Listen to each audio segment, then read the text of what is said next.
Welcome sa aming T Brothers Tools What's in the Box video. Ang power tool na papakita namin ngayon ay ang Makita KP001GZ cordless planer. Ito yung kanyang box.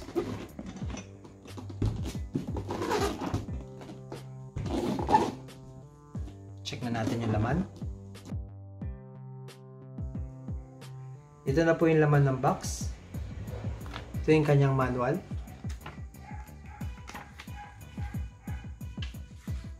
Warranty card, blade gauge, sharpening holder, depth gauge at yung kanyang screw, box wrench,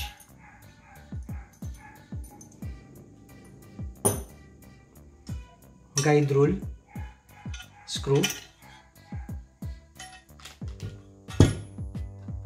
Ito na po yung unit. Brushless motor po itong planer. Ito yung kanyang adjust knob.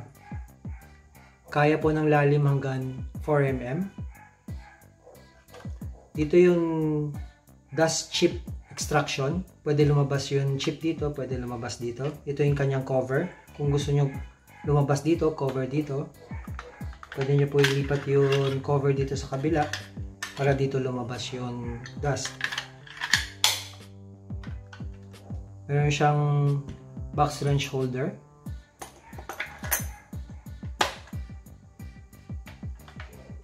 Ito yung kanyang trigger switch. May lock po siya. Kapag pinindot nyo yung lock, tsaka pa lang po mapipindot yung switch. Hindi nyo po, safety po yan, hindi nyo mapipindot yung switch kapag hindi pinindot yung lock. Dito nilalagay yung kanyang 40 volts na XGT battery.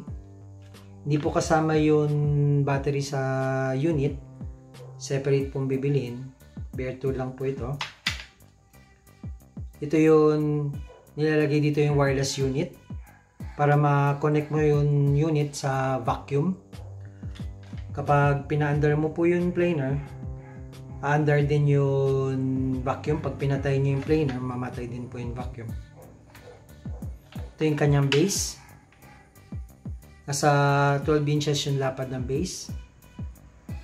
Ang lapad ng talim, nasa 82 mm or 3 1/4 inches. Standard blade po yung nakakabit, yung malapad. Meron siyang tatlong groove dito para sa chamfer. May small, medium, and large groove. Meron po siyang foot dito. Para pag nilapag ninyo yung unit, hindi po lalapat yung talim sa base.